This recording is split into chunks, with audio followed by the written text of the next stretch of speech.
Siya ay isang lalaking walang talento na lumipat sa isang paaralan ng mga elite, at natapos na nakatira kasama ang tatlong henyong babae habang sinusubukang tuparin ang huling hiling ng kanyang ina.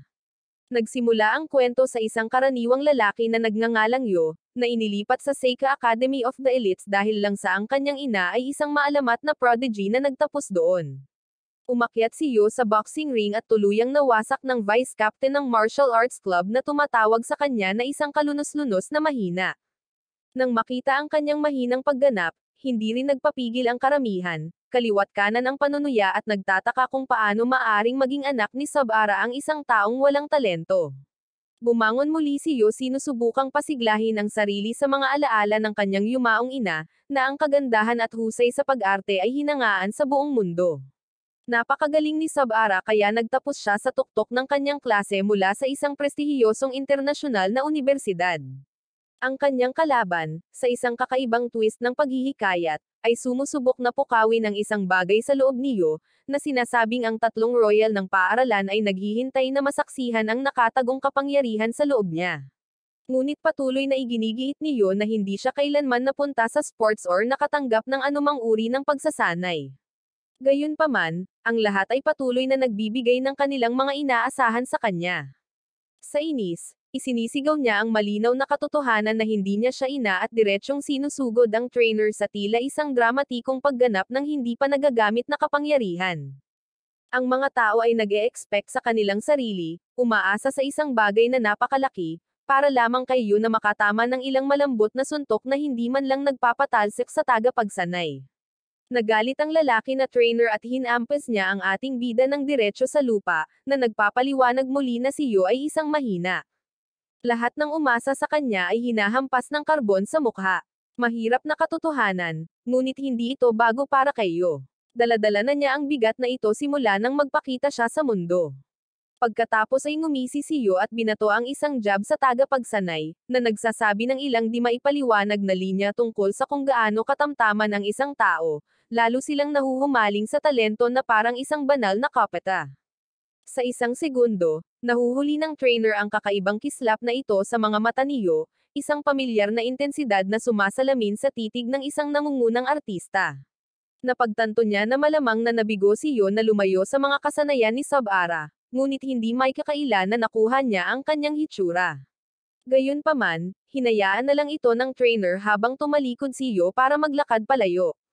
Sa sandaling iyon, ang kanyang sidekick ay dumarating, na nagpapaalala sa kanya na ang Royals ay nanunood sa rookie na ito na parang mga lawin.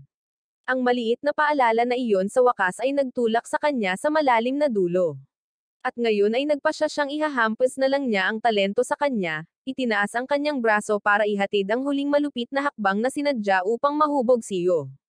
Ngunit bago pa man tumama ang suntok, biglang pumasok ang isang manlalaban na may kulay kahel na buhok at pinalipad ang trainer, na tinawag siyang ganap na kahihiyan sa martial arts dahil sa pakikipaglaban sa mga baguhan. Lahat ng tao sa dojo ay tinatawag siyang kapitan. Sa sandaling iyon, isang may purple na buhok at isang may berdeng buhok na babae ang pumasok na parang nag-crash sa isang konsyerto, na hinihiling na malaman kung ano ang ginawa ng anak ng aktres sa pagsusulit. Ang may purple na buhok ay si Kazaki, sikat na ang kanyang mga tiket sa palabas ay naubos bago pa man sila maipakita sa mga stand. Ang may berdeng buhok ay si Meiwa, ang pinakabatang may hawak ng titulo sa shogi, dahil tila may mga taong sumikat bago ang pagdadalaga. Tungkol naman sa orange-haired fighter na sumabak kanina, siya pala si Nico mula sa athlete program, isang martial arts champ na may flawless record at may ego sa match.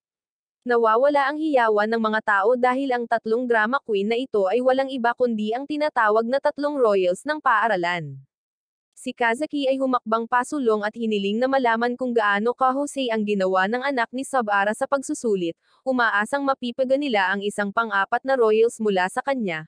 Ngunit nangot siya ang trainer na lalaki sa pamamagitan ng pagtawag sa lalaki na isang pangkaraniwan na newbie na ang talento ay malamang na nagre-rehistro sa negatibo. Sinabi ng tatlong royals na babae sa ating bida na walang silbi ang isang tulad niya sa kanilang paaralan.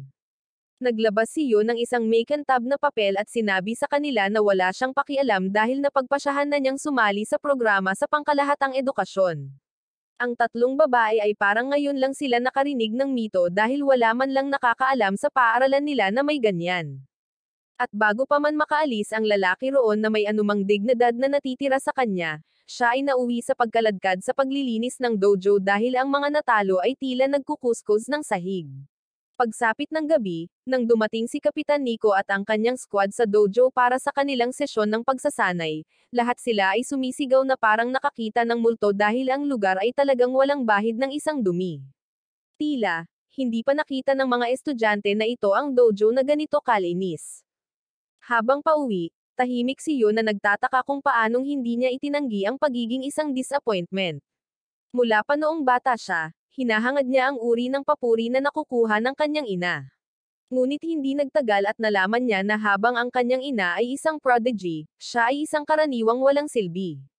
Habang sinusubukan niya ang lahat ng posibleng talento na makukuha niya, unti-unti niyang itinulak ang sarili niya palayo sa kanyang ina. Merong isang beses na umarte siya kung saan gumanap siyang housewife, at kahit na masyadong mababa ang profile niyan para sa isang taong kalibre niya, parehong sinayo at ang kanyang ina ay hinahangaan ang palabas. Nang tamaan ang kanyang ina ng isang nakakasawi na karamdaman, napag-usapan ng dalawa kung gaano ang paborito nilang bahagi ng palabas kung saan ang bawat episode ay nagtatapos sa isang hapunan ng pamilya. Iyon ang unang pagkakataon sa mga taon na nagbukas ng maayos sa kanya ang kanyang ina. At doon sa wakas na pagtanto ni Yon na lagi niyang pinangarap na magkaroon ng isang pamilya na kasing init at ganda ng isa sa palabas. Nakalulungkot, ang maliit na masayang sandali ay hindi nagtatagal. At ang ginang ay nauwi sa pagkasawi matapos hilingin sa kanyang anak na pumunta at hanapin ang kanyang sarili sa isang masayang pamilya. Ang bida ay nag-iimpake ng kanyang mga gamit, at habang umaasang mabawi ang lahat ng naiwan nila ng kanyang ina, tumungo siya sa lugar ni Mikadono. Ipinadala sa kanya ng may-ari ng mansyon ang mga susi kasama ang isang tala na nagsasabi sa kanya na maaari siyang pumasok kahit kailan niya gusto. Pagpasok niya sa loob, tuwang-tuwa siya nang makita kung gaano kalaki ang lugar, nagsimula siyang magtaka kung sino ba itong si Mr. Mikadono. At nang siya ay nakaupo upang i-unpack ang kanyang mga gamit, si Nico ay nagpakita sa buong mode ng pag-atake, desperado na patumbahin ang inaakala niyang isang magnanakaw na pumasok sa kanyang bahay. Sinisikap ng ating lalaki na ipaliwanag na hindi siya kung sino siya sa tingin niya, ngunit ang maliksi na babae ay nadulas at nahuhulog sa sahig na parang isang cutscene mula sa isang murang komedya. Ginamit ni Yu ang gininto ang sandaling ito para kutsain siya, ibinabato kahit na ang mga kahangahangang tao ay bumabagsak sa sahig kung minsan, pagkatapos ay pinupunasan siya ng tuwalya na parang gumagawa siya ng kawang gawa. Sa sandaling iyon, nagpakita sina Meiwa at Kazaki at nagtanong kung ano ang ginagawa ng lalaking ito sa kanilang bahay, at mabilis na sinabi ni Nico na siya ay malinaw na isang magnanakaw habang sinusubukan ng ating bida na malaman kung bakit narito ang mga royals na ito. Nakatanggap siya ng tawag mula mismo kay Mikadono. Tinanong ng lalaki kung nahanap na niya ang lugar at ipinaliwanag niya na hindi lang kaibigan niya ang kanyang yumaong ina kundi naging benefactor din niya, kaya naman ibinabalik niya ngayon ang pabor. Pagkatapos ay idinagdag ng makulimlim na mister na nakalimutan niyang sabihin sa kanya na mayroon siyang 3 anak na babae at sinabihan ang lalaki na pakisamahan sila. Lumingon si Yu sa magkakapatid, naaalala ang huling hiling ng kanyang ina at nagsimulang isipin na ngayon ay kailangan na niyang maging isang pamilya kasama ang 3 babae ni Mikadono. Para sa kanya, ang buong sitwasyong ito ay parang panaginip lang. Ang pamumuhay kasama ang 3 magagandang cutie ay parang isang pagpapala mula sa langit. Ang mga babae, gayunpaman, ay hindi mukhang masyadong natutuwa tungkol sa pag-aayos, ngunit dahil ang kanilang ama ang tumatawag, wala silang pagpipilian kundi ang sumang-ayon. Gayunpaman, ang lalaki ay namamahala upang hilahin ang kanyang sarili at maayos na ipinakilala ang kanyang sarili muli, umaasa na mas makilala sila. Sa sandaling iyon, napagtanto ng bida ang isang bagay na nakakatakot.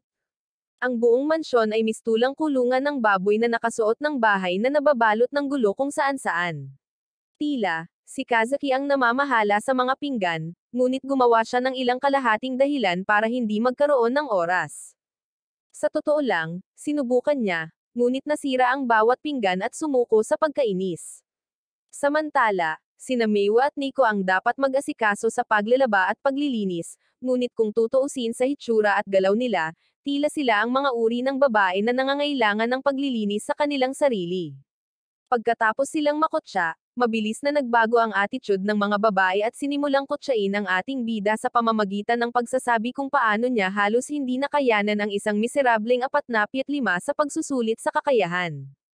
Hindi hinayaan niyo na dumausdes iyon at kinukutsya sila sa pamamagitan ng pagwawasto nito sa 42, habang silang tatlo ay patuloy na nagsasalita at nagsasabi ng walang silbing reklamo. Pasulyap-sulyap sila at unti-unting napapansin na ang lahat ay biglang nagniningning na parang 5-star hotel lobby. Habang sila ay abala sa pagsasalita ng kanilang mga bibig, ang ating bida ay naging isang uri ng wizard cleaner.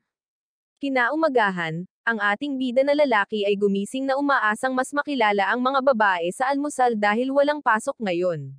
Plano niyang magpahinga ng kaunti, ngunit ang ideyang iyon ay mabilis na nawala salamat sa walang tigil na lindol, na niyanig ang buong lugar, na lumabas na si Nico na casual na naghahati ng mga tile gamit ang kanyang mga kamao sa kanyang personal na dojo.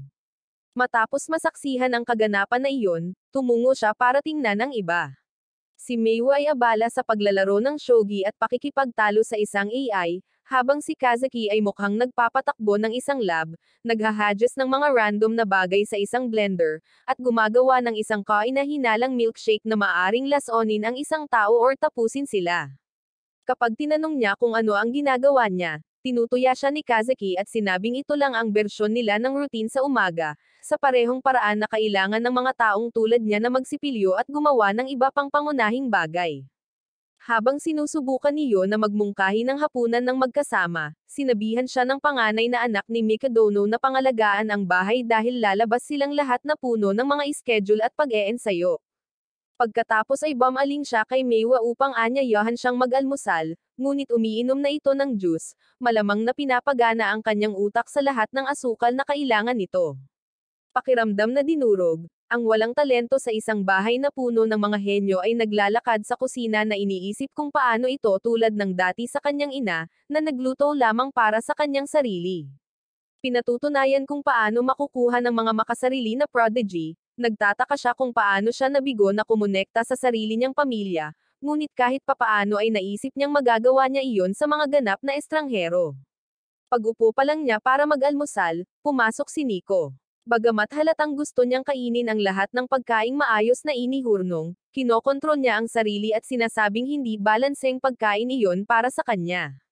Nagsisimula si Yo na dilaan ang pagkain upang tuksohin siya, ngunit malakas siyang nagrereklamo tungkol sa labis na carbohydrates at fats, at idinagdag na kailangan pa rin niya ng hindi bababa sa 20 grams ng protina kasama ng vitamin B. Nakikita ni Yo na katawa-tawa kung paano kailangang kalkulahin ng isang tao ang mga sustansya bago kumain. Ipinaliwanag ni Nico na para sa kanya, ang pagkain ng tama ay kasing halaga ng pagsasanay. Habang naghahanda ang mga babae sa pag-alis, naaalala niya kung paano sinusunod ng kanyang ina ang iba't ibang mga plano sa Jetta depende sa uri ng shooting scene niya. Nang nagmamadaling lumabas ang mga babae patungo sa gate, bigla siyang sumulpat sa likuran nila at sinabing nakalimutan nila ang isang bagay na agad na nagpapalamig sa kanilang mga gulugod, at sinimulan nilang suriin ang lahat ng may pagkataranta habang nagtatalo kung ano ang nawawala, ngunit sinadya lang niyang batiin sila ng magandang araw kahit na hindi nila ito kailangan. Ang mga babae ay namumula sa kanilang paglalakbay sa pagsasanay at kahit papaano ay nakakaramdam ng kaunting kasiyahan tungkol dito. Samantala, si Yu ay nagpatuloy sa paghuhugas at sa gitna nito, nakatanggap siya ng tawag mula sa makulimlim na si Mr. Mikadono. Ipinaalam sa kanya ng lalaki na hindi siya masyadong makakasama dahil sa kanyang mga responsibilidad, na karaniwang nag-iiwan kay Yu na mag-isa kasama ang tatlong babae. Pagkatapos ay humingi sa kanya ng pabor ang tiyuhin, na nagsasabing dapat niyang suportahan ang kanyang mga anak na babae dahil malapit na nilang harapin ang sarili nilang mga hadlang. Ayon sa kanya, ang pagiging nandyan lang para sa kanila ay sapat na upang matulungan silang magbukas. Ang kanyang magiging future na biyenan ay nagdetalye na ang bawat isa sa mga babae ay may kani-kanilang mga problemang pinagdadaanan. Una, may paparating na audition si Kazaki. Si Nico ay lalaban para sa nangungunang pwesto sa Karate Nationals at si Meiwa ay kailangang ipaglaban ang kanyang titulo sa isang shogi match. Nang marinig na ang kanyang mga pagkakataong makapag-session ay tataas kung siya ay matagumpay sa pagtulong sa mga babae, talagang nasa sabik si Yo at ibinaba ang tawag. Matapos huminga ng malalim, nagtataka si Yo kung ano ang maitutulong sa kanila ng isang walang silbing katulad niya. Sa pangangatawan ng isang aso at ang lakas ng utak ng isang microwave, nag-aalinlangan siyang makakatulong siya sa mga kahangahangang babae na walang pahinga kahit na tuwing weekend. Gayunpaman, iyon ang tumama sa kanya na kapag nabigo sila, tatawagan silang mga kabiguan, tulad ng naging siya sa buong buhay niya, at upang matiyak na hindi ito mangyayari sa kanila sinusumpa niyang hinding-hindi niya hahayaang magdusa sila. Nagsisimula siya sa pamamagitan ng paglabas sa isang paglalakbay upang maunawaan ang bawat isa sa mga babae, upang makuha ang kanilang mga puso sa mga masustansyang hapunan ng pamilya. Paglubog ng araw, si Nico ay nakauwi mula sa pagsasanay, na mukhang nanlulumo nang biglang lumabas ang kanyang puso sa kanyang katawan dahil tuluyan niyang nakalimutan na mayroon siyang alipin na isang lalaki na nakatira sa iisang bubong. Kinuha ni Yo ang kaunting pagkain mula sa kaldero at kaakit-akit na dinilaan ito na parang banal na nectar, na ginawang mainggit si Nico at pagkatapos ay inalok siyang tikman ang kanyang luto para sa kanyang sarili, ngunit mabilis siyang tinanggihan at sinabing hindi niya kailangan ang kanyang sobrang creamy na pagkain dahil dala niya ang sarili niya. Pagkatapos niyang maligo, lumabas siya na tila isang reyna, at nakita niya ang bidang lalaki sa kalaliman ng zone na nagluluto ng isang bagay na napakasarap kahit na ang kapitbahay ay naamoy ito mula sa kabilang kalye. Nagbabasa si Yo sa 12-dosenang mga libro ng recipe at kinabisado ang bawat detalye para gawin ang pinakahuling hapunan. Ang panonood sa kanya na magluto ng husto kahit na pagkatapos niyang ipagtabuyan siya kanina ay seryosong bumabalot sa balat ni Nico. Maya-maya pa, pumasok si Meiwa at ngumisi si Yon na parang mayabang na chef na nag-aanunsyo na maghahain na siya ng pagkain kaya't makukulot nito ang kanyang mga daliri sa paa. Nang makita siyang kumilos na parang isang ganap na mayabang, ipinapalagay ng mga babae na siya ay puro salita lamang. Noon naalala ni Nico ang mga lumang araw nang ang magkakapatid ay may pribadong chef na nagluluto ng mga 5-star na pagkain na may mga premium na sangkap. Ngunit kahit nasa 5-star chef ay tumanggi na kainin ang magarbong pagkain na iyon dahil talagang kulang ito sa sustansya at kinakain lamang niya ang mabuti para sa kanyang katawan. Nang maglaon ng gabing iyon, ang babaeng may orange na buhok ay nasa kanyang silid na kumakain ng Taco Bell na parang nagugutom na bata nang sa wakas ay nanalo sa kanya ang pagkamausisa. Kaya, pumasok siya sa kusina, nakita niyang wala si Yo, at nakita niya ang isang masarap na handaan na naghihintay sa mesa. Doon ay pumuslit si Yo mula sa likuran at sinabihan siya ng isang sorpresang pag-atake sa nutrisyon at binanggit ang mga nutrient facts tulad ng mga pagkaing puno ng protina, bitamina, at mineral na higit sa sapat upang maging shredded, kasama ang kanyang lihim na sarsa upang matulungan ang lahat ng ito na maging maayos.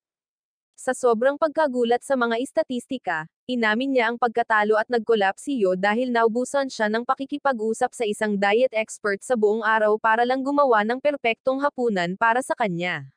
Napagtanto kung gaano kalaki ang pagsisikap niya, si Nico ay naging mas pula kaysa sa isang hinog na apple at sa wakas ay umupo upang subukan ito. Matapos niya itong makain, sinabihan niya siya na ipasa ang kanyang mga papuri sa chef. Samantala, si Yu ay nagsimulang mag-isip kung kaya ba niya talaga siyang paamuhin ng pagkain gaya ng pagpapaamo niya ng mga pusa sa laro, ngunit ang kanyang tila masungit na mukha ay nagiging dahilan para hindi siya komportable. Samantala, naglalaway na si Meiwa nang makita ang pagkain at sinusubukang pumuslit pababa para kumagat. Ngunit nahuli siya ni Yo na tumitingin, at sinimulang pagsabihan siya ng mga nutrition facts hanggang sa siya ay sumuko at sumali sa mesa na parang isang normal na tao. Nang marinig niya na pinasadya niya rin ang pagkain para kay Meiwa, tumaas ang respeto ni Nico kay Yo. Itinuro ni Meiwa ang pambihirang malambot na ekspresyon ng kanyang kapatid at napansin niyang matagal na siyang ganoon at napansin din niya ang bigat ni Nico. Sinagot ni Nico na hindi mismo modelong material si Meiwa. Pero natatawa lang si Meiwa dahil hindi naman siya feeling model habang ang iba ay tila nagpo-post para maging feeling model. Habang si Yo ay nasisiyahang panoorin ang magkapatid na nag-uusap, pumasok si Kazaki at agad na naiinis na makita silang kumakain ng magkasama sa mesa na parang isang uri ng mabuting pamilya. Ang ating bida ay lumapit sa kanya at casual na ipinaalam sa kanya na mayroon siyang brown rice na nakapak na may vitamin B para sa kanyang balat, kasama ang isang salmon marinade na puno ng antioxidants upang maalis ang lahat ng depresyon mula sa kanyang mahabang araw sa trabaho. Ang kanyang pitch ay halos gumana, ngunit siya ay pinatahimik ng malamig at tumangging gayumahin siya tulad ng kanyang mahinang mga kapatid na babae. Sumagot si Nico at ipinagtanggol ang mga intensyon niyo, ngunit nilinaw ni Kazaki na hindi siya tutol sa pagbubuklod ng pamilya at sadyang hindi bagay sa prinsesa ang pagkain ng luto ng talunan sa parehong mesa tulad ng isang normal na pamilya. At tulad na lamang nun, ang huling bahagi ng paggalang sa sarili niyo ay naglaho sa kaharian ng anino. Nang makita siyang mukhang kasasawi lang ng kanyang lola, kinuha ni Nico ang plato mula sa kanyang mga kamay at nagsimulang kumain para pasiglahin siya. Ngunit agad na gumaling si Yo at mariing binalaan siya na kung patuloy siyang kakain ng mga dagdag na servings, talagang magiging chubby girl siya. Naguguluhan si Maywa kung gusto niya bang kainin nila ang luto niya or hindi. Habang si Nico ay halos nagkaroon ng sakit dahil sa kanyang kawalang galang, magalang na idineklara ni Yo na trabaho niya na subaybayan ang lahat ng pumapasok or lumalabas sa kanyang katawan, at ang kanyang mapangahas na pananalita ay halos sumabog si Nico sa kahihiyan. 3 araw na ang lumipas mula noong lumipat si Yo sa magkakapatid na babae. Ngunit sa kabila ng kanyang walang sawang pagsisikap, tumanggi pa rin si Kazaki na hawakan ang anumang ginawa ng kanyang maruruming kamay, na inaalala ang utos ng kanilang ama na tulungan ang mga babae na maabot ang kanilang buong potensyal. Ini-channel ni Yo ang kanyang panloob na alpha male at gumawa ng masusing plano. Sa oras ng pahinga, umaalingaw ang matataas na tili sa mga bulwagan habang ang pulutong ng mga babae ay umaaligid kay Kazaki Senpai na parang mga gamo-gamo, pinaulanan siya ng mga papuri. Ang panganiyo ay tumama sa sahig sa sobrang sikat niya, ngunit siya ay naghahanda para sa impact at kumaway ng hello sa pack na may malaking ngiti.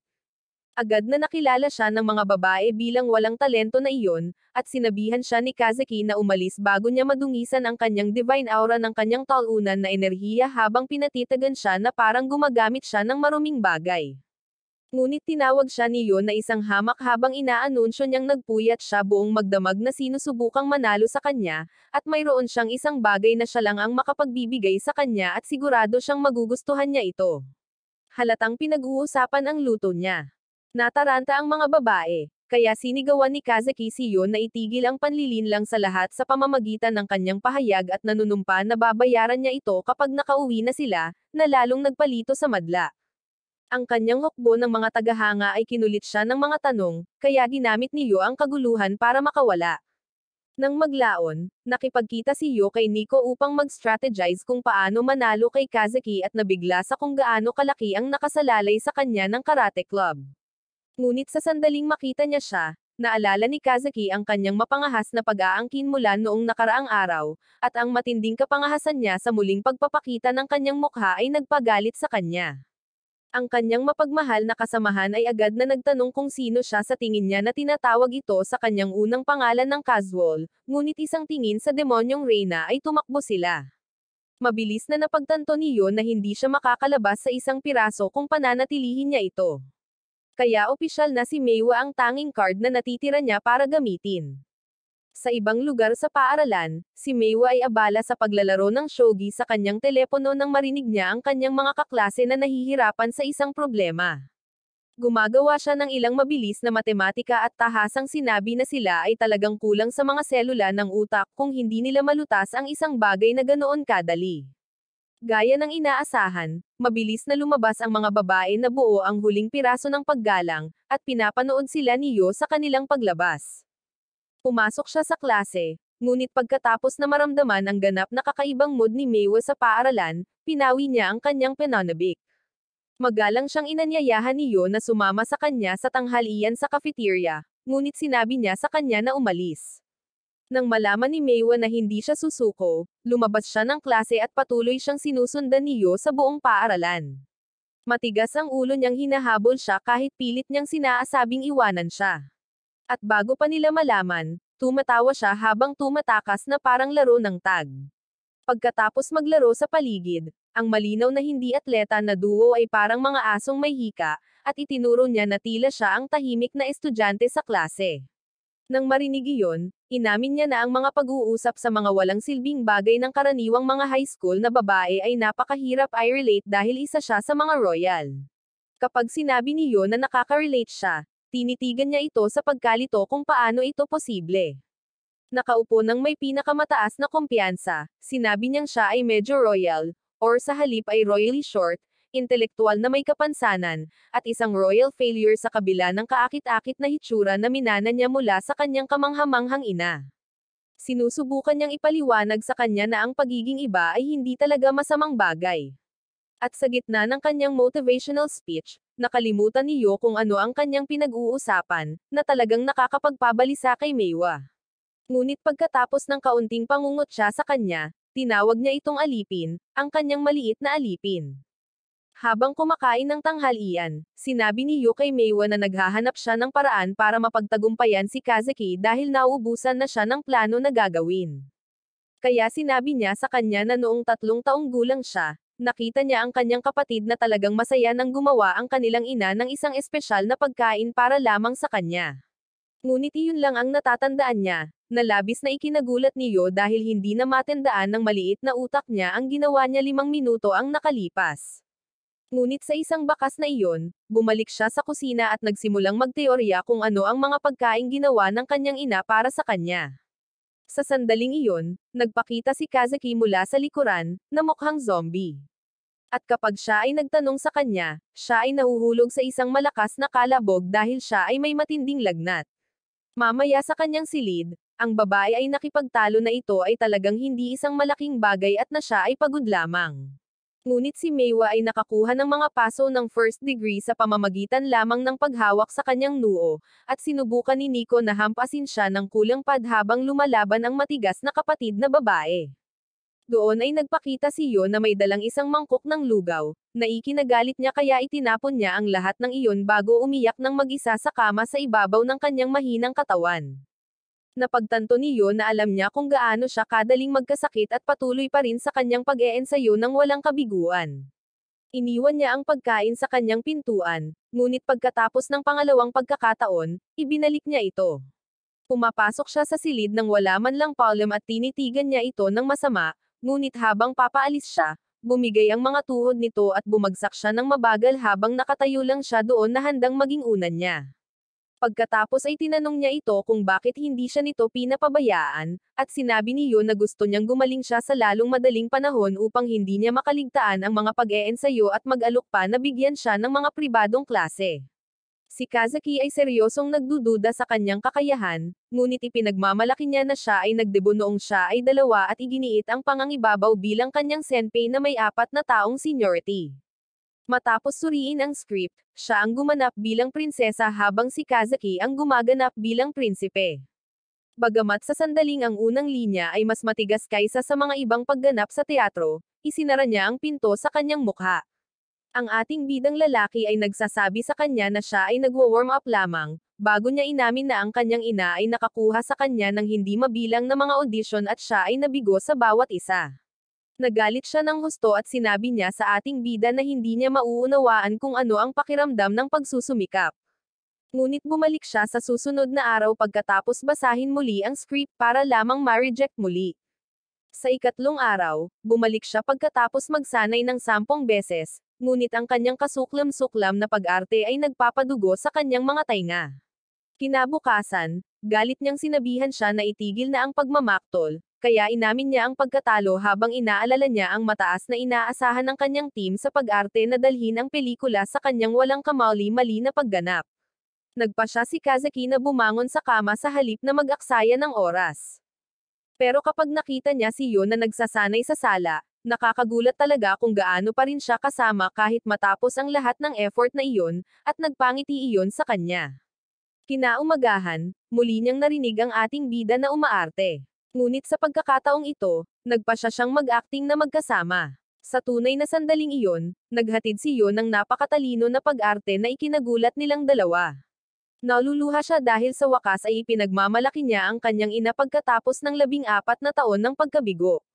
At na-refresh si Kazuki nang makitang napakasaya ng ating bida sa isang linya.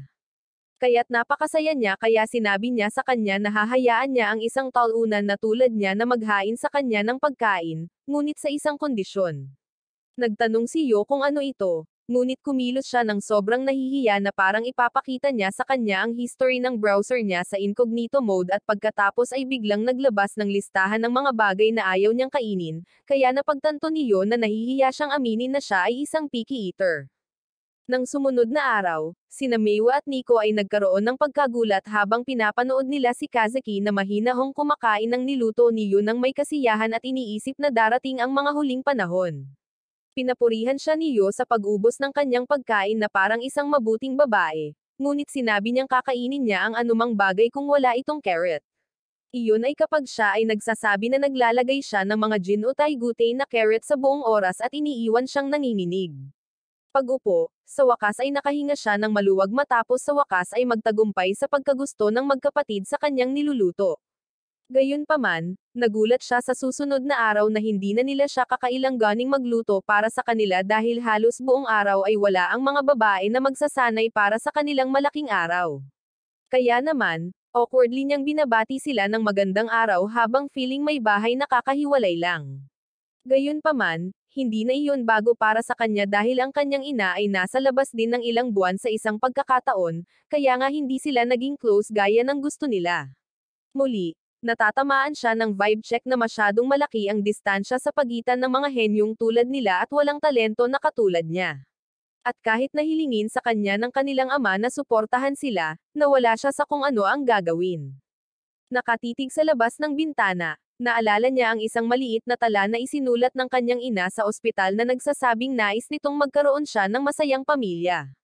At doon niya napagtanto na hindi niya alam kung ano ang masayang pamilya. Bigla niyang naalala ang palabas kung saan gumanap ang kanyang ina bilang mapagmahal na ina ng isang palabas sa pamilya na walang drama at puro wholesome family-friendly na kaganapan. Siya ay nanunood ng 6 na volume sa isang upuan, at dumating ang eksena kung saan ginampanan ng kanyang ina ang pinakamasayang bahagi ng kanyang buhay, ang kanyang kasal. Ngunit napagtanto niya na ang lahat ng ito ay scripted, at ang tunay na pamilyang nakasama niya ay ganap na kabaligtaran ng naisin nito para sa kanya.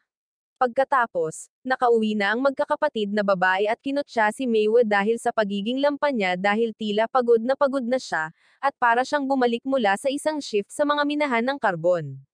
Natagpuan nila si Yo na nagpupunas ng kanyang mga luha habang nanunood ng ilang mga pelikula at nagtataka kung bakit siya naging emosyonal.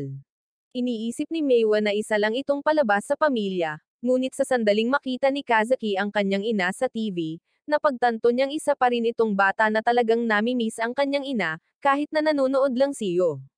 Sa isang seryosong hitsura sa kanyang mukha, tiniyak niya sa kanya na hindi niya kailangang magtrabaho ng husto at maging isang ama sa bahay upang maiparamdam na sila ay isang pamilya, at sinegundahan siya ni Meiwa. Sinabi ni Nico na welcome siyang maging freeloader dahil hindi talaga sila nag-expect ng marami sa kanya mula sa simula, pero nagpagalit iyon sa kanya. Inamin ni Yo na ang dahilan kung bakit siya nagsusumikap ay dahil hindi niya sinubukang makipag-bonding sa kanyang ina, sa pag-aakalang iba ito sa kanya, at iyon ay isang pagkakamali na pinagsisihan niya sa bandang huli. Kaya, gusto niyang i-connecta ang puso sa puso at tumangging palampasin ang pagkakataong masiyahan din sa isang masayang buhay pamilya kasama sila. Lahat ng tatlong magkapatid na babae ay nagulat sa sandaling marinig nila sa kanya na sabihin ang masaya pamilya.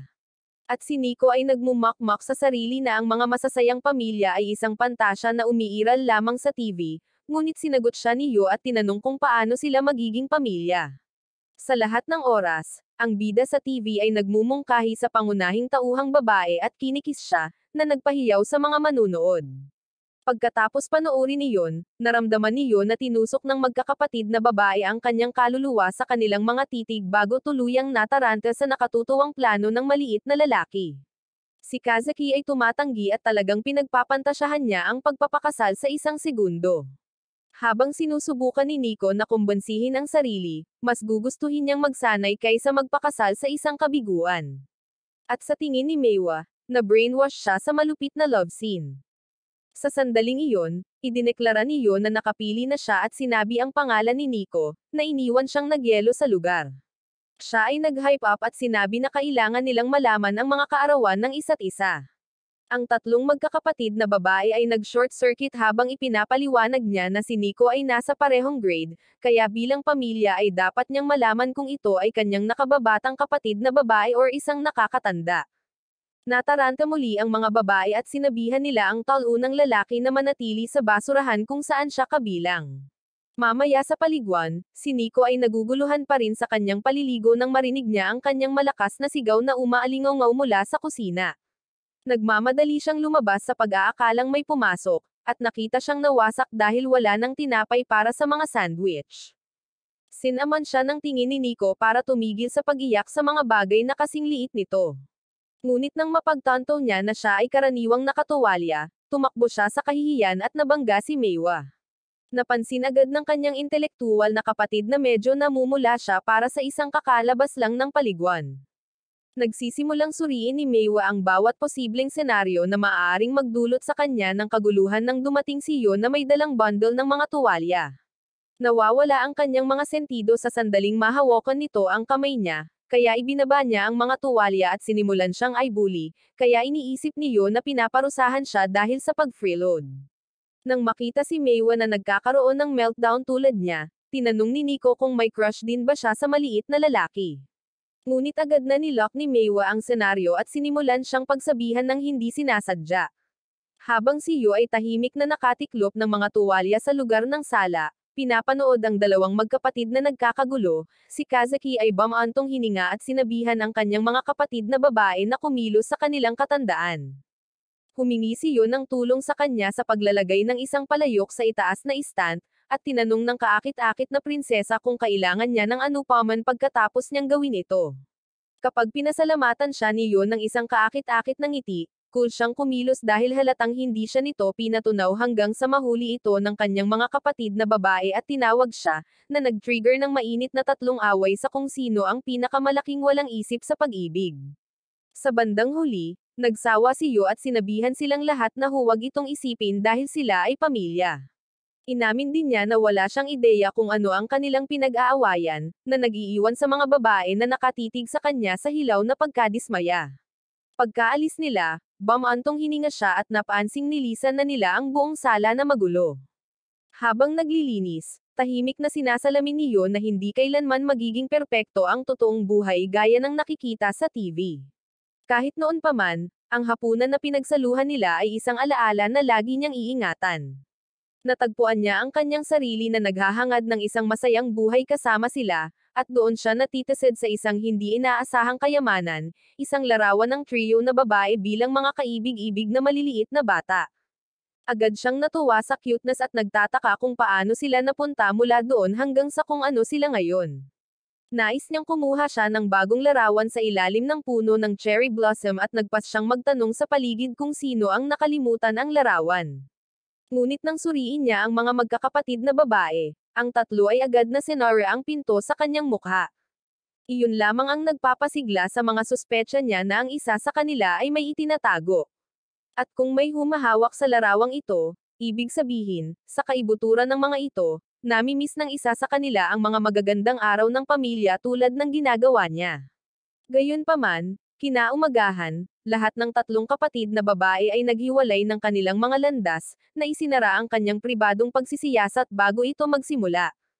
Gayunpaman, humanga siya nang malaman na ang mga kahangahangang ito ay naglalakbay sa buong bansa at nagpa siya na hamukay ng mas malalim sa kung saan gaganapin ang kanilang mga kaganapan, at doon na siya naka-jackpot. Kinagabihan, nagpainit si Yon ng gatas para matulungan si Kazaki na makatulog ng mas mahimbing, ngunit sina Meiwa at Nico ay mukhang naiinis dahil nakalimutan nilang mag-book ng kwarto sa hotel. Right on cue, ang kanilang knight in shining armor ay nagpabigla sa kanila sa pamamagitan ng pagsisiwalat na nag-book na siya ng hotel para sa kanila. Ibinigay niya sa kanila ang dalawang magkahiwalay na mapa at masaya na bumabati sa kanila ng maligayang pananatili dahil pumili siya ng 5-star na lugar para sa kanila. Si Meiwa ay hindi gaanong nasisiyahan at nagpout na hindi siya matutuwa sa pagkain ng basura sa loob ng 2 araw, at sumang-ayon si Nico. Iyon ay kapag si Kazaki ay nagtanong kung sinasabi niya na hindi niya kayang pumunta kahit isang araw na wala siya, na ginagawang mas mapula ang kanyang mga pisngi kaysa sa mga kamatis. Malawak ang ngiti ng ating bida at sinabing masaya siyang sumama sa kanila.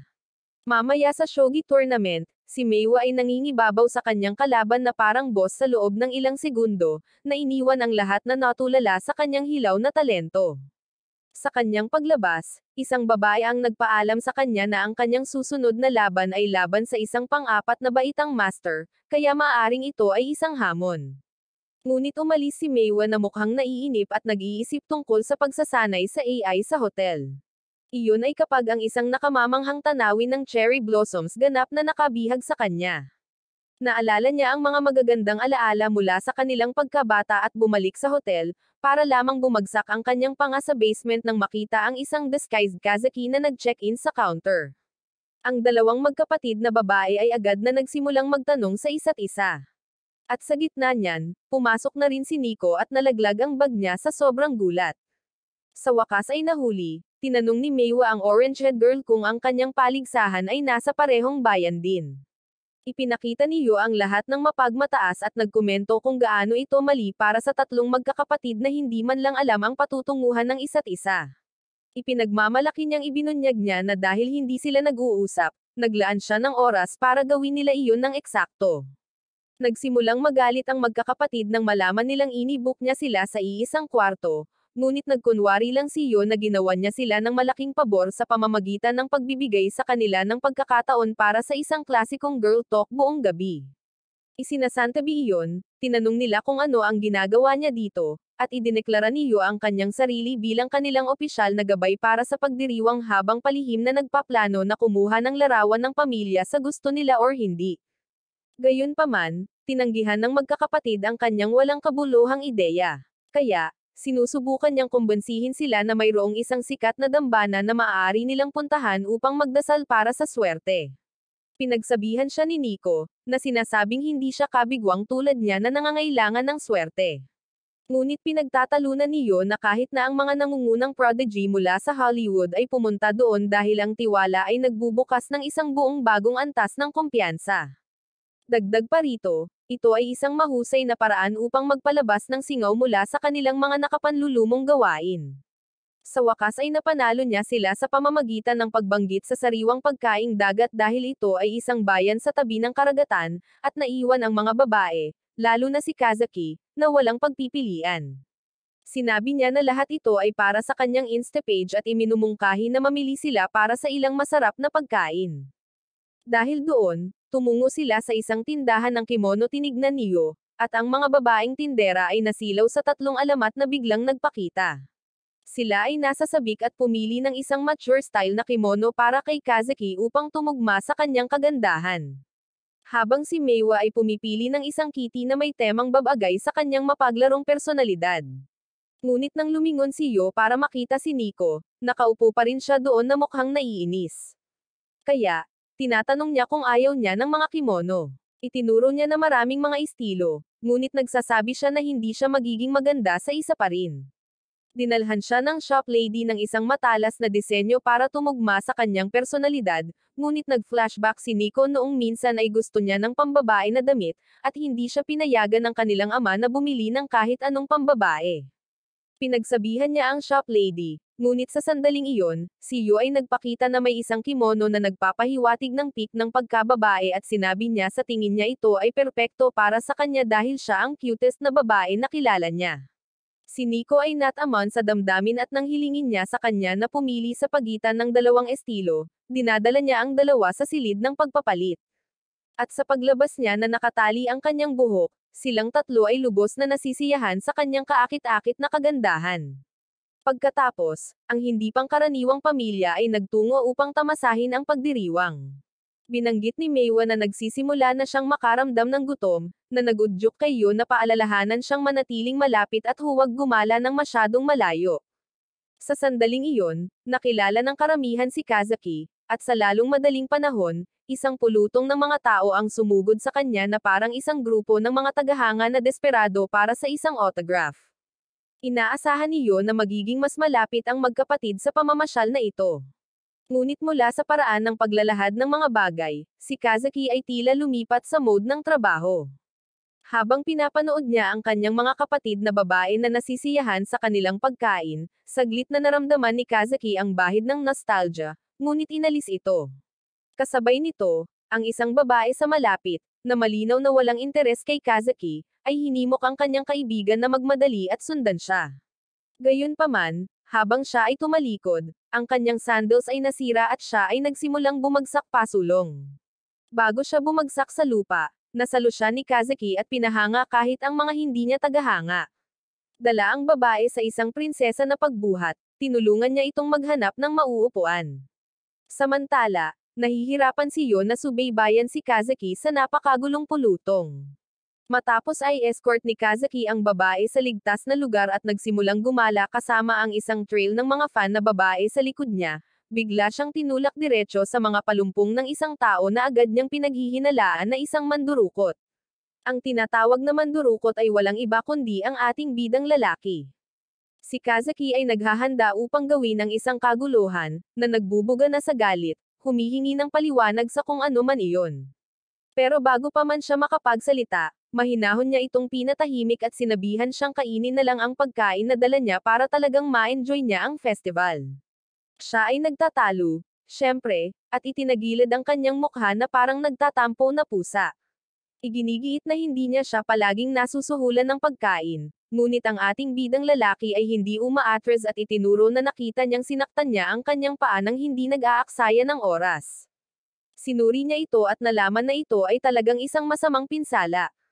Habang maingat na binabalot ito, binitawan niya ang ilang matalinong mga salita tungkol sa kung paano hindi niya kailangang umangkop sa inaasahan ng sinuman at dapat na maging kung sino man ang gusto niyang maging.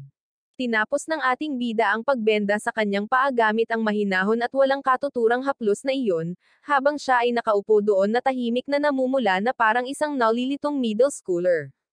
Samantala, sinusubukan ni Nico at Meiwa ang kanilang makakaya upang i-enjoy ang araw. Ngunit lumalabas na ang may orange na buhok ay masayang maingay na walang pag-asa sa mga laro sa pagdiriwang. Ang kanyang mukha ay nagiging mas mapula kaysa sa isang pinakuluang kamatis habang siya ay patuloy na nabigong makahuli ng kahit isang salmon, na nanghuhuli na parang nangingisda habang nakapikit. Sa sandaling iyon, pareho silang natigilan nang makita nila ang kanilang nakatatandang kapatid na babae na naglalakad para samahan sila. At sa tabi niya ay si Yo, na kahit papaano ay nakumbinsi siya na magsuot ng kakaibang mask para tulungan siyang hindi makilala. Pagkatapos ay nagmumungkahi si Yo ng isang laban, nakikipagtulungan kay Kazaki, habang ang kabilang panig ay natigil kina Nico at Meiwa. Agad na kinutya ni Nico ang kanyang kapatid, sinabing dapat niyang suotin ang nakakatakot na smiley mask sa lahat ng oras dahil ang kanyang karaniwang mukha ay mukhang handa na siyang pumaslang ng tao. Ngumiti si Kazaki sa ilalim ng maskara at nagsimula ang laban. Nahuli ni Yo ang kanyang isda, unang sumagwan, na sinundan ni Meiwa, na agad na sumigaw ng foul play at inakusahan ang kanyang kapatid na nanloloko dahil hindi pa nito natachip ang kanya. Mabilis na umiikot ang mga bagay-bagay at ang hamon ay nauwi sa isang ganap na away ng magkakapatid.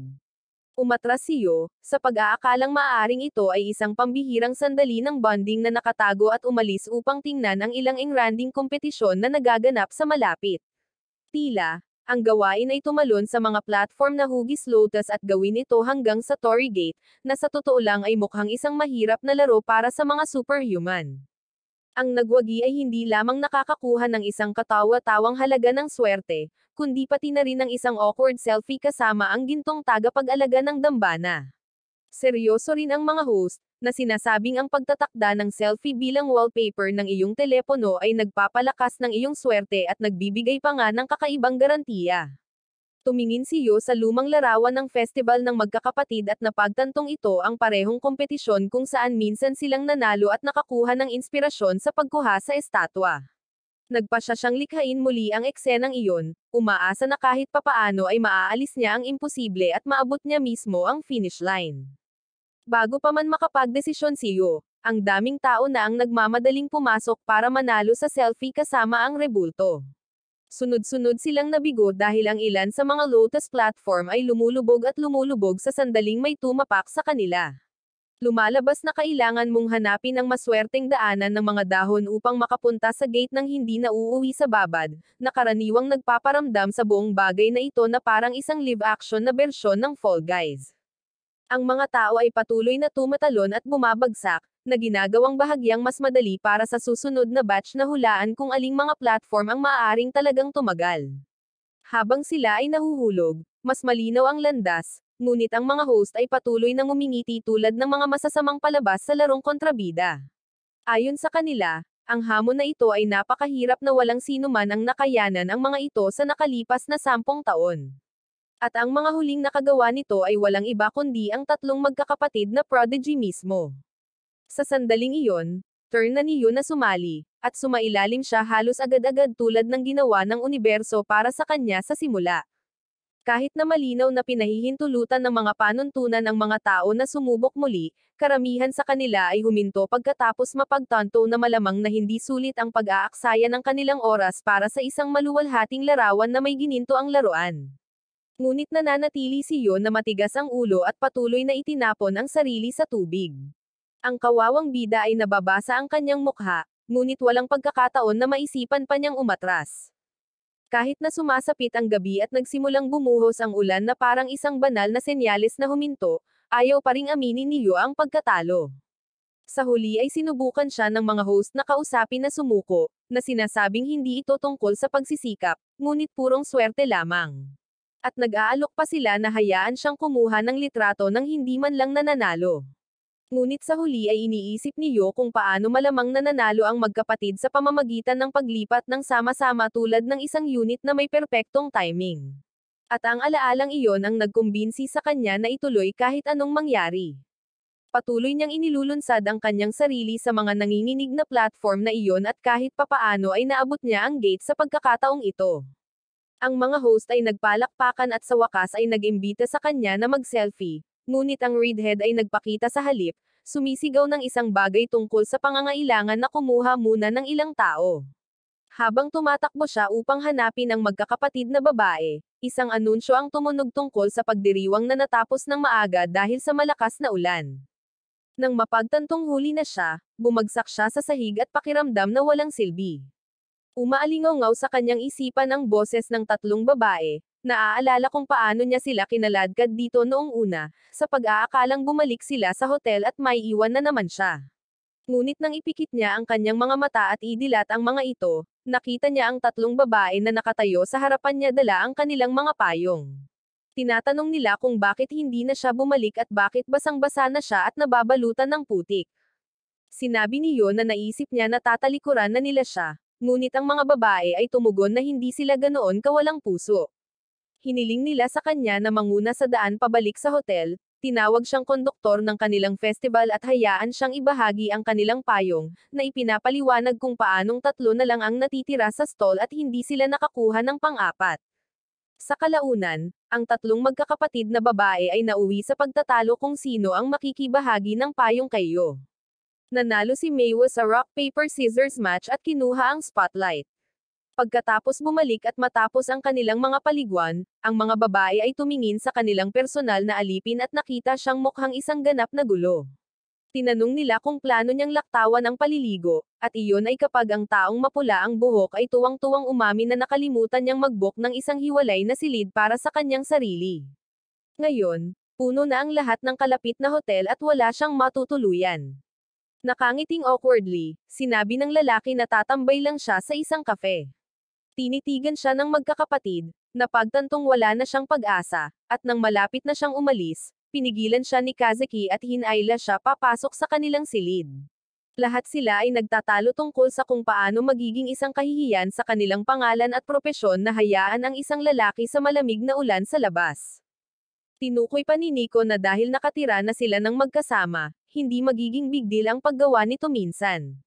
Ang susunod na isyu na lalabas ay walang robe para sa lalaki na maisuot dahil ang walang pag-asa na talunan ay nakalimutan din na magdala ng isa. Ngunit pagkatapos ng ilang awkward na sulyap at malikot na sandali, sa wakas ay nakakita si Yon ng dagdag na robe at nagmamadaling umalis upang maligo. Habang siya ay naliligo, sumigaw siya mula sa likod ng pinto, na sinasabi sa kanila na kalimutan na siya ay nag-e-exist at magpahinga na lang ng magandang gabi. Maya-maya, na-off ang mga ilaw at lahat ay natulog na. Ngunit ngayon, isang bagong problema ang nagpakita. Ang tatlong prodigies ay natagpuan ang kanilang mga puso na tumitibok.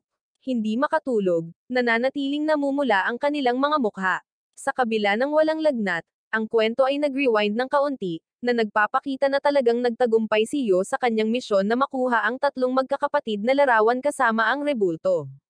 Gaya ng inaasahan, ginulo na naman niya ang mga bagay-bagay at nauwi sa pagiging parang clown, na lalong nagpatawa sa magkakapatid. Sa kasalukuyan, kapag masigasig na sinuri ng bida ang kanyang bag, hindi niya makita ang lumang larawan ng tatlong magkakapatid. Sa halip, natuklasan niya ang isang liham na nagsasabing binawi niya ang larawan. Nakangiti siya, masaya na ang larawan ay kasama na ng may-ari nito at nakatulog sa loob lamang ng ilang segundo. Nang makitang mabilis siyang nakatulog, tahimik na umupo ang tatlong babae, nagtataka kung bakit gising pa silang lahat. Nagpalitan sila ng mga tingin at marahan na nagsimulang mag-usap tungkol sa kung paanong hindi sila nagbago kahit kaunti. Nagtatalo sila at nagtatawanan sa mga lumang alaala, na pagtanto kung paano kahit na sila ay nabubuhay ng magkasama, ang buhay ay nagpanatiling abala sa kanila na halos wala silang oras para sa mga sandaling tulad nito. Tumalikod si Meiwa at tiningnan ang mga luma at ang mga bagong larawan kasama ang kanyang mga kapatid na babae, na nagpapatunay na siya ang nagpapanatili ng orihinal na ligtas sa lahat ng panahon. Nagagalak siya, iniisip si Yo bilang isang kaibig-ibig na tulala na dumaan sa lahat ng problemang iyon para lang makuha silang muli ng litratong magkasama. Ngunit ang tatlong magkakapatid na babae ay tahimik na nagpasalamat sa lalaki sa kanilang sariling mga puso bago tuluyang nakatulog. Kinaumagahan, habang inaasikaso ang mga gawain, casual na sinuri ni Yo ang balita at nagulat na makita ang mga headline na pinupuri ang tatlong prodigies para sa paghahatid ng mga namumukod tanging resulta. Sa kabila ng paglipas ng nakaraang gabi sa ganap na kalokohan, sa susunod na araw, habang nakaupo sa kanyang klase, si Yu ay nagpapantasya tungkol sa kung paano siya maghahanda ng hapunan para sa tatlong magkakapatid na babae kapag siya ay bumalik sa bahay. Buong araw siyang namimili ng mga sangkap at pagkatapos ay tumungo siya sa bahay ng papalubog na ang araw.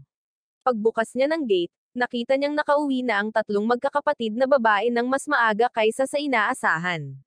Napansin din niya ang isang pares ng sapatos na hindi niya nakikilala. Habang papasok siya, nakita niya ang tatlong magkakapatid na nakatayong magalang sa harap ng isang lalaking tahimik na nakaupo sa sofa. Medyo matindi ang moment habang iniisip ni Yo kung sino ang tao. Ngunit sa sandaling marinig niya ang kanyang boses, napagtanto niya kaagad na pag-aari ito ni Mr. Mikadono at mabilis siyang binati, na nagpakilala ng maayos. Nagpahayag ng pakikiramay si Mr. Mikadono para sa nangyari sa ina ni Yo, ngunit tiniyak sa kanya na hindi kailangang mag-alala dahil hanggat naririto siya, mananatili ang kanyang mga talento. Nakikita ni Yo na napakalaki ng mga inaasahan na ito para sa isang tulad niya, at pagkatapos ay tumingin sa magkakapatid na babae habang nagtataka siya kung bakit mukhang seryoso silang lahat. Pagkatapos ay inilipat ni Mr. Mikadono ang usapan at malamig na tinanong si Kazaki para sa kanyang performance report. Mabilis niyang ipinaliwanag na siksikan ang kanyang routine at may naka-schedule siyang interview bukas. Nang bumaling siya kay Nico, kumpiyansa niyang binanggit ang mga panalong kampyonato gaya ng dati at tinitiyak niyang hindi siya babagal. Sa wakas, turn na ni Meiwa at nagbibigay din siya ng perpektong ulat.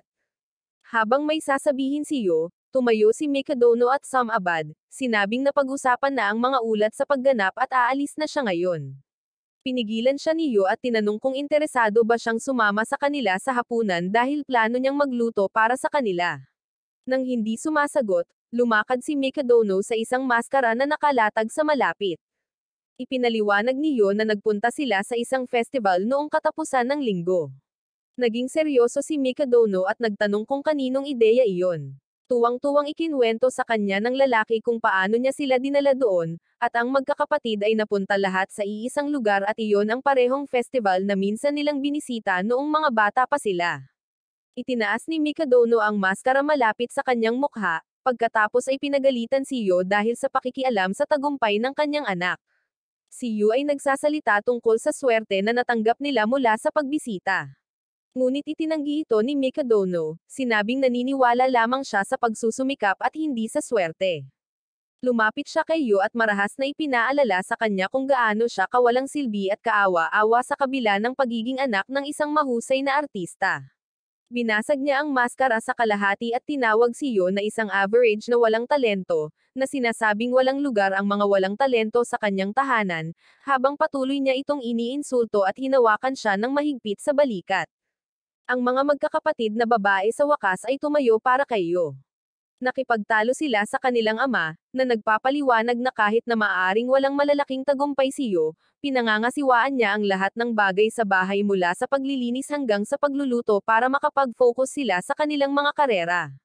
Matibay na idinagdag ni Kazaki na nagagawa nilang gawing perpekto ang kanilang mga talento dahil sinusuportahan niya sila sa likod ng mga eksena.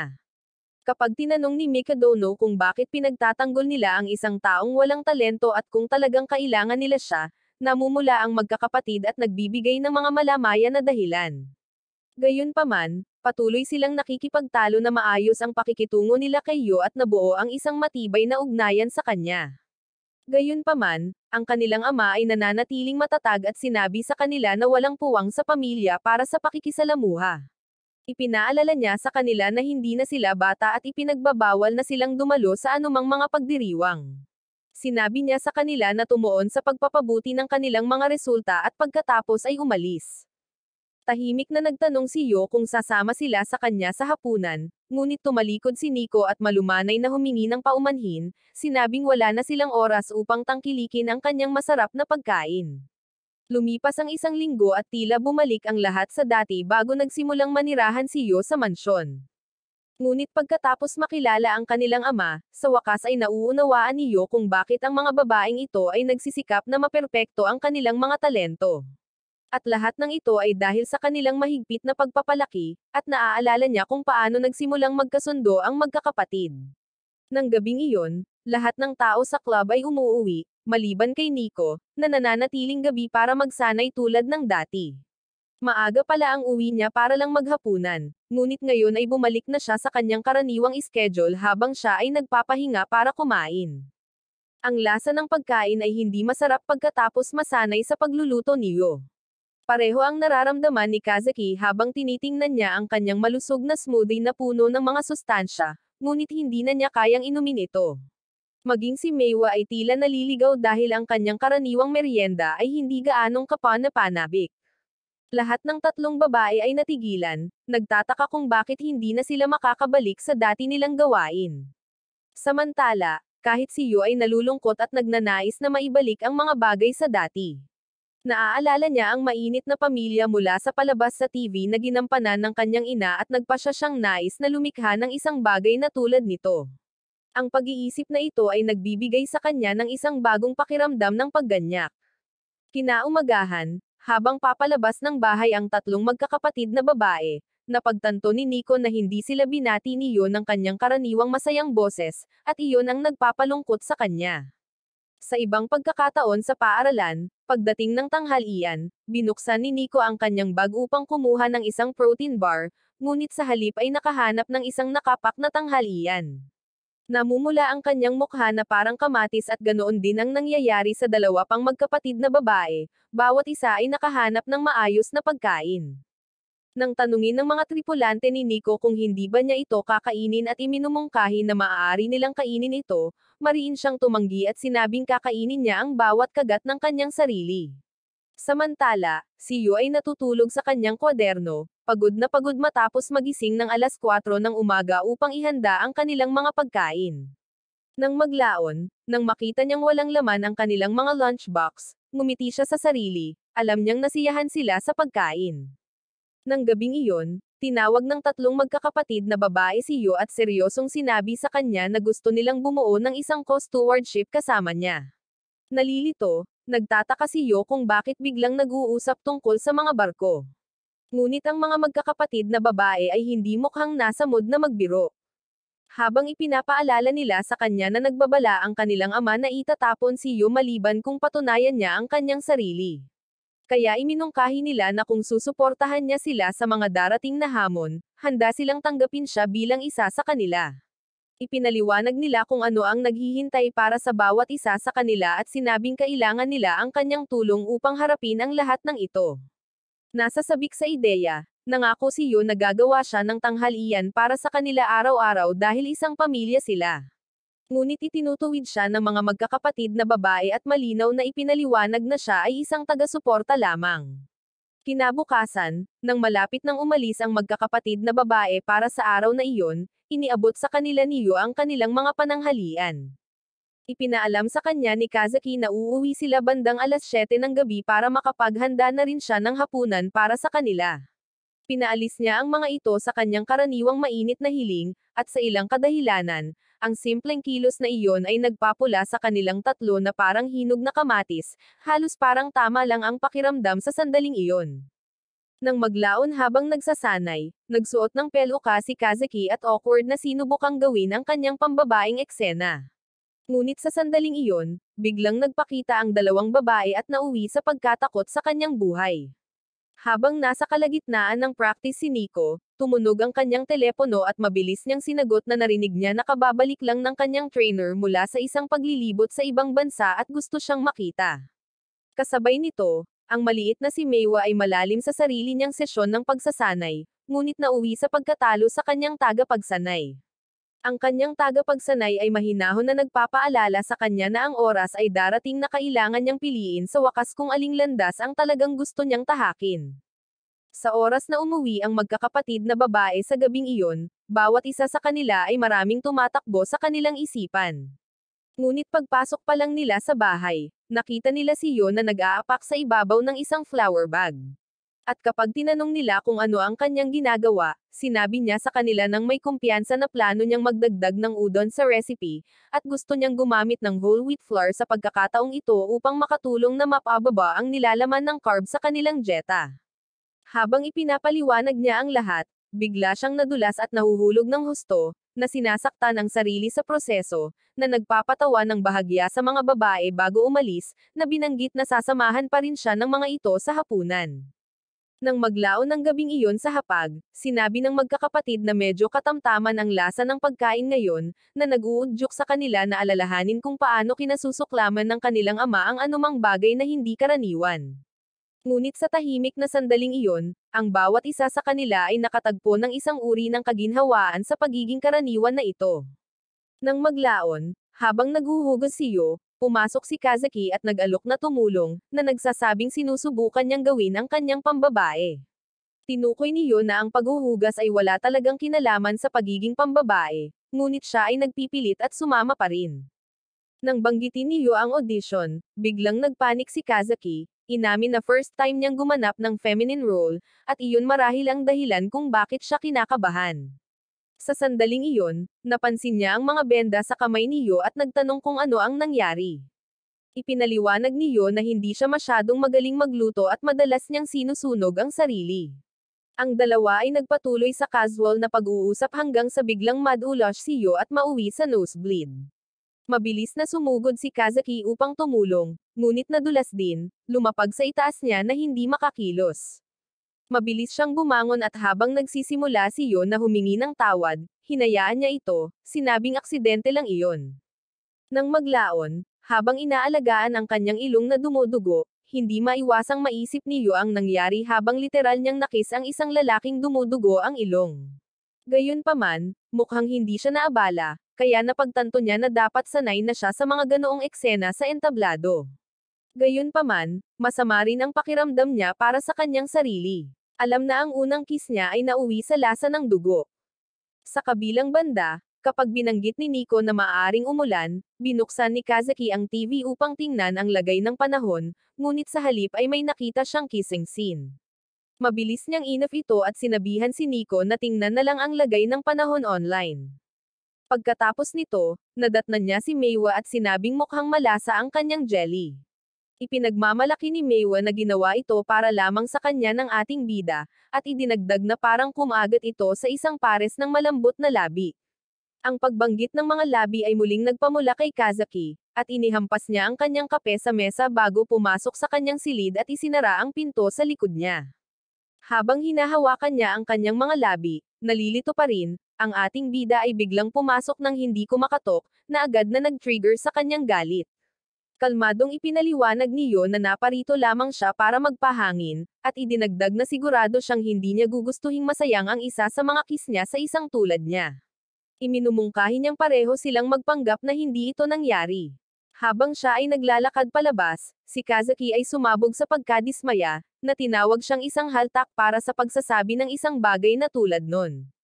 Sa paglaon sa panahon ng kanyang pagsasanay, nagsimula siyang mag-isip na maaaring tama si Yo at ang paglimot sa nangyari ay maaaring ang pinakamagandang bagay sa ngayon dahil kailangan niyang manatiling nakatuon sa kanyang paparating na audition.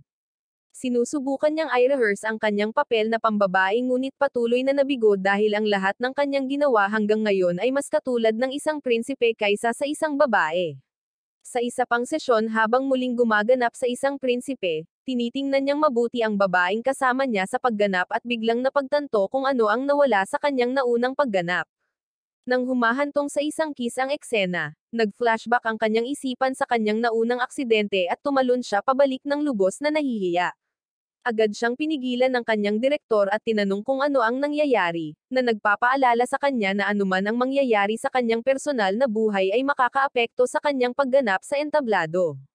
Mamaya sa gabing iyon, si Kazaki ay lumapit kay Yo at sinabi sa kanya na ang kanyang pagsasanay ay naging mas mahirap kamakailan, kaya kailangan niya itong ipaghanda siya ng mga pagkain na pampalakas ng lakas. Habang tumatayo si Yo at isinara ang mga kurtina, bigla siyang nagtanong kung libre ba siya ngayong linggo. Pagkatapos niyang kumpirmahin, humakbang siya ng kaunti papalapit at sa isang awkward na sandali, tinitigan niya ito sa mata at kumpiyansang sinabi sa kanya na gusto niyang makipag-date siya sa kanya ngayong linggo.